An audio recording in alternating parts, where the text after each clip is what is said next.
తిరుమలలో ఆల్వార్ ట్యాంక్ సమీపంలో భక్తులకు నూతన షెడ్లు క్యూలైన్ల ఏర్పాటుకు టీటీడీ ధర్మకర్తల మండలి ఆమోదం తెలిపింది.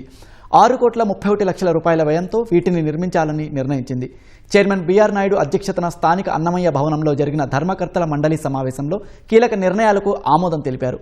కుమారధార, పసుపుధార డ్యాంలు మరింత పటిష్టంగా ఉండేందుకు డబుల్ లేన్ వంతెన నిర్మాణానికి 2,77,00,000 మంజూరు చేసినట్లు బీఆర్ నాయుడు తెలిపారు. ఎస్వి మ్యూజియంలో 12 ఏళ్లు పైబడిన సందర్శకులకు ప్రవేశ రుసుం వసూలు చేయాలని నిర్ణయించినట్లు చెప్పారు. టీటీడీకి విరాళాలిచ్చే దాతలకు కల్పిస్తున్న సౌకర్యాలలో మార్పులు చేస్తున్నట్లు ఈవో ముద్దాడ రవిచంద్ర తెలిపారు. ఎస్వి మ్యూజియంలో 12 ఏళ్లకు పైబడిన సందర్శకులకు 50 రూపాయలు ప్రవేశ రుసుం నిర్ణయించడం లేదు. తిరుమలలో టీటీసీ మరియు ఏటీసీ విశ్రాంతి భవనంలో ఉన్న 12 పాత భవనాలు తొలగించి వాటి స్థానంలో దాతల సహకారంతో నూతన భవనాలను నిర్మించేందుకు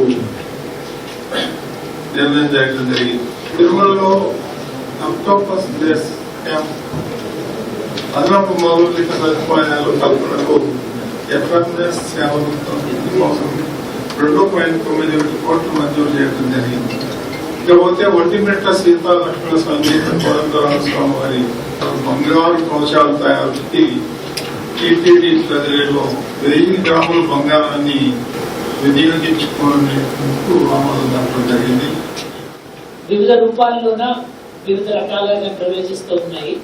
వాటన్నింటినీ స్టడీ చేసి అందరికీ ఒకే విధంగా అర్థమయ్యే విధంగా ట్రాన్స్పరెంట్ గా ఉండాలి, ఈజీగా ఉండాలి, యాక్సెస్ చేయడం అంటే దాన్ని డొనేషన్ ఇవ్వడానికి వాటి యొక్క ప్రివిలేజెస్ ఏంటి అని తెలుసుకోవటం అందరికీ సరైన సమాచారం ఉండాలి. అది మార్పులు చేర్పులు కూడా అవన్నీ సులభతరంగా సాంకేతిక పరంగా ఆన్లైన్ లో చేసుకునే విధంగా కొత్త పాలసీ తీసుకురావడం జరిగింది. ఈ పాలసీ ఈ రోజు రాత్రి అమల్లోకి వస్తుంది.